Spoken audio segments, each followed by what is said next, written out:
रथ यात्रा यानी जगत के नाथ की करुणा को दर्शाने वाला महा उत्सव, जिसमें त्रिभुवनपति स्वयं अपने भक्तों को दर्शन देने के लिए वर्ष में एक बार अपने गर्भगृह से बाहर निकलकर मुख्य मार्ग पर आ जाते हैं। हम सब जानते हैं कि विश्व की सबसे बड़ी रथ यात्रा उड़ीसा के जगन्नाथपुरी में आयोजित होती है। लेकिन क्या आप जानते हैं, रथ यात्रा के आयोजन से पहले और उसके बाद में भी भगवान की बहुत सारी ऐसी लीलाएं होती हैं जो अत्यंत रोचक हैं। ऐसी लीलाएं जिसमें जगन्नाथ जी और लक्ष्मी देवी की मीठी नोकझोंक भी होती है और उनके सेवकों के बीच थोड़ा लड़ाई झगड़ा भी। चलिए इस रथ यात्रा के सुअवसर पर आज हम सुनते हैं जगन्नाथ जी की कुछ ऐसी ही मनोहर लीला।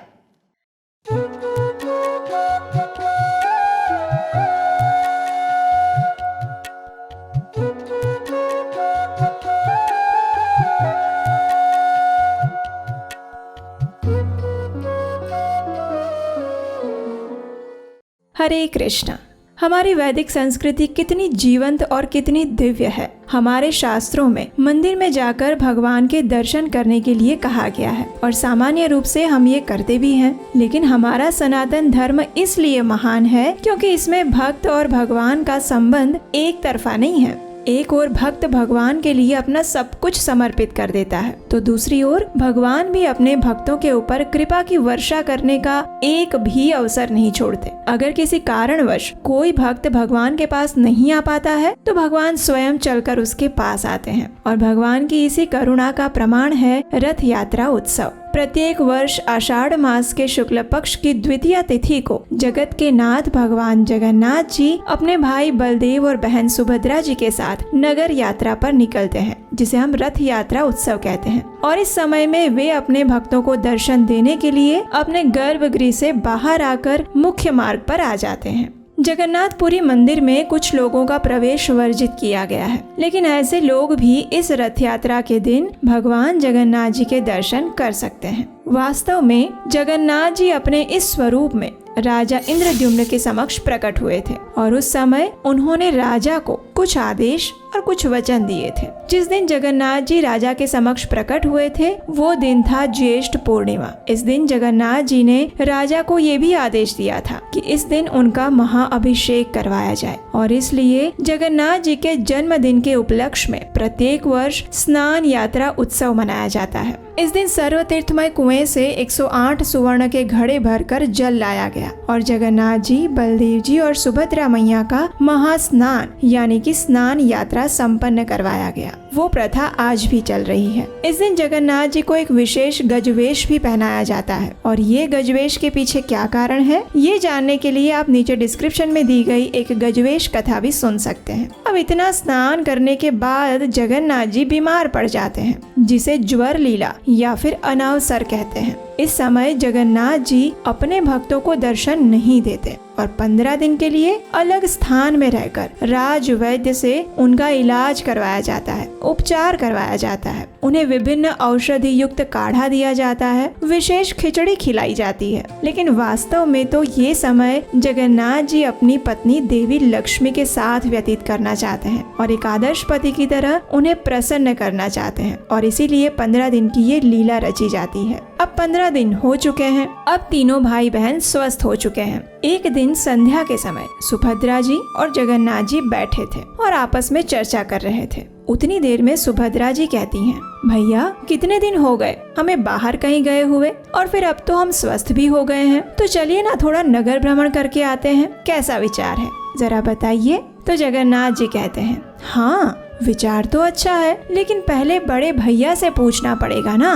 तो सुभद्रा जी कहती हैं, हाँ हाँ चलो भैया से पूछते हैं। और इस प्रकार दोनों चले जाते हैं बलराम जी के पास। जगन्नाथ जी बलराम जी से कहते हैं, भैया हम सोच रहे थे कि काफी दिन हो गए हमें अपने भक्तों को दर्शन दिए हुए, तो क्यों ना हम कुछ दिनों के लिए नगर यात्रा पर चले। अब ये सुझाव तो बलराम जी को भी अच्छा लग गया। उन्होंने कहा, हाँ हाँ कन्हैया क्यों नहीं, बिल्कुल जाना चाहिए, चलो अभी तैयारी करो, कल ही हम नगर यात्रा पर चलेंगे। और इस प्रकार सब तैयार हो गए। बस अब लक्ष्मी देवी की आज्ञा लेना बाकी था और जगन्नाथ जी पहुंच गए अपनी पत्नी लक्ष्मी जी के पास।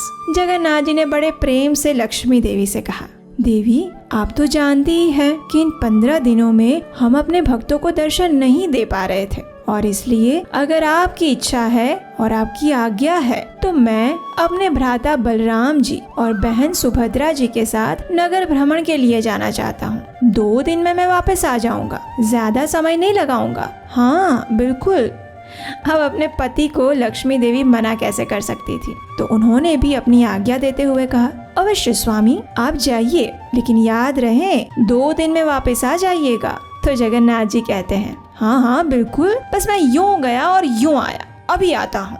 इस प्रकार लक्ष्मी देवी को वादा करके हमारे जगन्नाथ जी चले जाते हैं नगर यात्रा पर अपने भक्तों को दर्शन देने के लिए। और फिर शुरू होता है रथ यात्रा उत्सव। अब जगन्नाथ जी, बलदेव जी और सुभद्रा मैया अपने अपने रथों पर सवार होकर गुंडीचा देवी के मंदिर की ओर प्रस्थान करते हैं। रास्ते में अनेकों भक्त उनके दर्शन करने के लिए मुख्य मार्ग पर आए हुए रहते हैं। जो लोग जगन्नाथ जी के दर्शन करने मंदिर में नहीं जा सकते, उन्हें भी इस दिन दर्शन देने के लिए भगवान स्वयं मंदिर से बाहर आ जाते हैं। मार्ग में सभी भक्त रथ को खींचते हैं, जगन्नाथ जी के जय घोष करते हैं। ढोल, नगाड़े, मृदंग, कहाल, मुरज इत्यादि वाद्य यंत्रों से कीर्तन किया जाता है। संपूर्ण वातावरण में प्रेम और भक्ति की लहरें उठती है और प्रत्येक वर्ष मार्ग में कम से कम एक बार वर्षा भी अवश्य होती है। आखिर इंद्रदेव को भी तो मौका चाहिए ना जगन्नाथ जी की सेवा करने का। अब जगन्नाथ जी संध्या होते होते पहुंच जाते हैं अपनी मौसी माँ गुंडीचा के पास और तीनों भाई बहन आराम से वहां आनंद उठाते हैं, स्वादिष्ट भोग स्वीकार करते हैं, उद्यान में विहार करते हैं और इसी आनंद प्रमोद में जगन्नाथ जी लक्ष्मी देवी को भूल जाते हैं। 2 दिन पूरे हो चुके हैं, लेकिन अभी तक जगन्नाथ जी के वापस आने की कोई खबर नहीं है। लक्ष्मी देवी बार बार द्वार पर जाकर प्रतीक्षा कर रही है, लेकिन ना तो जगन्नाथ जी दिख रहे हैं और ना ही उनके कोई सेवक। अब 3 दिन बीत गए और अब 4 दिन पूरे हो गए। लक्ष्मी जी के धैर्य का बांध अब टूट रहा है। ना तो जगन्नाथ जी आए हैं, ना उनके आने की कोई सूचना। फिर से लक्ष्मी देवी अपने सेवकों को बुलाकर पूछती है, क्या स्वामी श्री मंदिर में आ गए, या फिर क्या उनका कोई सेवक उनके आगमन का समाचार लेकर आया या नहीं। लेकिन हर बार लक्ष्मी देवी को निराश होना पड़ रहा है। उदास मुख से वे अपने झरोखे से झांकती हुई प्रतीक्षा कर रही है। आज 5वां दिन हो गया, लेकिन जगन्नाथ जी नहीं आए। अब लक्ष्मी जी की उदासी का स्थान उनके क्रोध ने ले लिया। उन्होंने सोचा, बस अब बहुत हो गया। 2 दिन का वचन देकर गए थे और आज 5वां दिन है। कितना गैर जिम्मेदार व्यवहार है ये। समझ क्या रखा है उन्होंने? क्या उनके वचन की इतनी ही कीमत है? और मैं, क्या मेरा कोई महत्व नहीं उनके जीवन में? ठीक है, कोई बात नहीं, मैं आज उन्हें बताती हूँ कि वचन देकर उसे पूरा ना करने का परिणाम क्या होता है।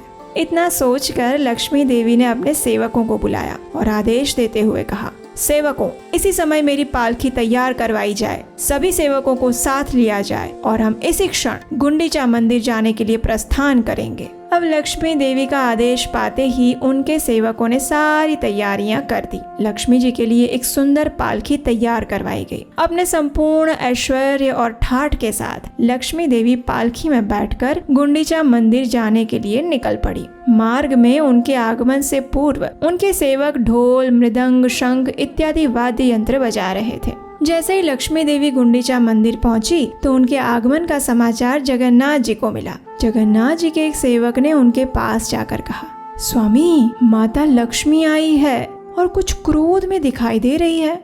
ये सुनकर जगन्नाथ जी को अचानक याद आया अपना वचन जो उन्होंने लक्ष्मी देवी को दिया था और जिसे वो भूल चुके थे। आखिर जगन्नाथ जी को बड़ा दुख हुआ, लेकिन अब क्या करे, भूल तो हो गई। अब अपनी पत्नी को मनाने के सिवा और कोई विकल्प भी तो नहीं था। लेकिन उनको डर भी था कि उनके सामने जाए तो जाए कैसे, और वो भी ऐसे समय में जब वे इतनी क्रोधित थी।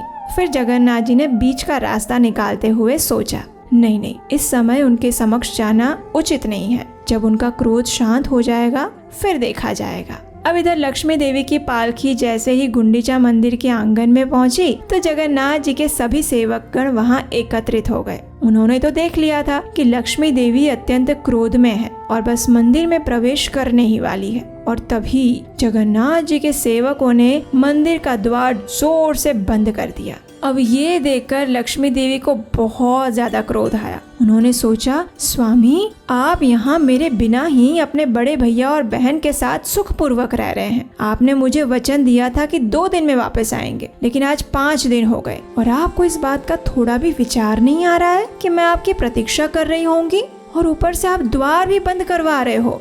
कोई बात नहीं, जैसी आपकी इच्छा।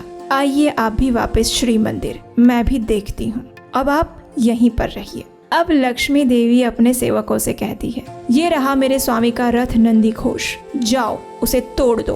और लक्ष्मी जी के सेवकों ने भी अपनी स्वामिनी का आदेश पालन करते हुए जगन्नाथ जी का रथ तोड़ दिया। और वहाँ जगन्नाथ जी के सेवकों और लक्ष्मी देवी के सेवकों के बीच में थोड़ी मार पिटाई भी हो जाती है। उसके बाद लक्ष्मी देवी चुपचाप वहाँ से वापस श्री मंदिर में आ जाती है, लेकिन इस बार वे मुख्य मार्ग से नहीं आती है, लेकिन गोहिरी गली से आती है। उड़िया भाषा में हीरा का अर्थ होता है देखना। जब लक्ष्मी देवी अपने पति जगन्नाथ जी को देखने के लिए 5वें दिन जाती है तो उसे हीरा पंचमी का उत्सव कहते हैं। अब 9वें दिन तीनों भाई बहन के रथ वापस श्री मंदिर जाने के लिए तैयार हो जाते हैं। जगन्नाथ, बलदेव और सुभद्रा जी ने माता गुंडीचा से वापस जाने की आज्ञा ली, उन्हें प्रणाम किया और वापस अपने रथ पर आरूढ़ हो गए। इस वापस जाने की यात्रा को बहुड़ा यात्रा के नाम से जानते हैं। उसमें इतनी धूमधाम नहीं होती, लेकिन फिर भी भक्त अवश्य होते हैं। अब देखिए, बलदेव जी और सुभद्रा जी का रथ तो सीधा सिंह द्वार तक आ जाता है, लेकिन जगन्नाथ जी सिंह द्वार पर जाने से पहले गजपति महाराज के महल के द्वार पर कुछ समय के लिए खड़े रहते हैं। उस समय गजपति राजा उनकी पूजा अर्चना करते हैं और उसी समय लक्ष्मी जी के सेवक ये सूचना जाकर लक्ष्मी देवी को देते हैं। ये सुनकर लक्ष्मी देवी मन ही मन में तो प्रसन्न होती है, आखिर उनके स्वामी वापस आ रहे हैं। वे श्री मंदिर से बाहर आकर चानी मंडप में आती है और फिर रसोई घर से होकर भेंट मंडप में प्रवेश करती है और इस प्रकार 10 दिन बाद उन्हें अपने स्वामी के दर्शन होते हैं। इसे लक्ष्मी नारायण भेंट या फिर चानी मिलन कहते हैं। उस समय लक्ष्मी देवी को जगन्नाथ जी का विशेष हार प्रदान किया जाता है। वे जगन्नाथ जी के रथ नंदी घोष की प्रदक्षिणा करती हैं और फिर श्री मंदिर में उनके आगमन की प्रतीक्षा करते हुए वापस श्री मंदिर चली जाती है। लेकिन अभी भी लक्ष्मी देवी के मन में कुछ चल रहा था। कुछ समय बाद जगन्नाथ जी का रथ भी सिंह द्वार पर आ गया। अब फिर से तीनों भाई बहन श्री मंदिर में प्रवेश करने वाले हैं, लेकिन यहाँ रथ यात्रा समाप्त नहीं होती। आपको क्या लगता है, लक्ष्मी देवी इतनी सरलता से जगन्नाथ जी को क्षमा कर देगी? जी नहीं, बलदेव जी और सुभद्रा मैया का तो सीधा श्री मंदिर में प्रवेश हो जाता है, लेकिन हमारे प्यारे जगन्नाथ जी जिन्होंने अपनी पत्नी को रुष्ट किया था, वे बाहर ही फंस जाते हैं। लक्ष्मी जी के आदेश पर उन्हें मंदिर में प्रवेश करने नहीं दिया जाता। जगन्नाथ जी के सेवक क्षमा याचना करने लगते हैं, लेकिन लक्ष्मी देवी बिल्कुल नहीं मानती और आखिर थक हार कर जगन्नाथ जी लक्ष्मी देवी को प्रसन्न करने के लिए बड़े बड़े रसगुल्ले और फूलों की माला लेकर उनके पास आते हैं, उनसे क्षमा याचना करते हैं और तब जाकर लक्ष्मी देवी प्रसन्न होती है। आखिर पति पत्नी की ये मीठी नोकझोंक समाप्त होती है और जगन्नाथ जी के लिए श्री मंदिर के द्वार खोल दिए जाते हैं। तो ये थी भगवान जगन्नाथ जी की रथ यात्रा महोत्सव की सुंदर कथा। अगर ये कथा सुनकर आपको अच्छा लगा है तो आज रथ यात्रा के दिन इस कथा को अपने सभी मित्रों और परिवार के लोगों को व्हाट्सएप पर शेयर कर दीजिए। इससे उनको भी इस सुंदर रथ यात्रा के विषय में जानने का पुण्य अवसर मिलेगा। और ऐसी ही प्रमाणभूत सुंदर कथाओं को सुनने के लिए आप इस चैनल को भी सब्सक्राइब कर सकते हैं। कुछ ही समय में हम आपके लिए श्रीमद् भागवतम से ली गई भगवान श्री कृष्ण की बाल लीलाओं पर आधारित कथाओं का एनिमेशन प्रोजेक्ट कृष्णायन लेकर आ रहे हैं, जिसकी कुछ क्लिप्स अभी आप स्क्रीन पर देख रहे होंगे। कृष्ण यानी जो सबको आकर्षित करने वाला हो। सच ही तो है, ऐसा कौन जीव होगा जिसे कृष्ण से आकर्षण ना हो?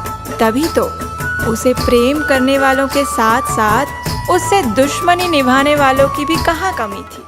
ये प्रोजेक्ट विशेषकर आपके बच्चों को बहुत ही अच्छा लगेगा और आप भी बिना किसी गिल्ट के उन्हें ये वैदिक स्क्रीन टाइम दे सकते हैं। आइए साथ मिलकर आने वाली पीढ़ी को हमारे वैदिक ज्ञान की गौरवशाली गाथा सुनाते हैं और एक सामर्थ्यवान भारत की स्थापना करते हैं। हरे कृष्ण।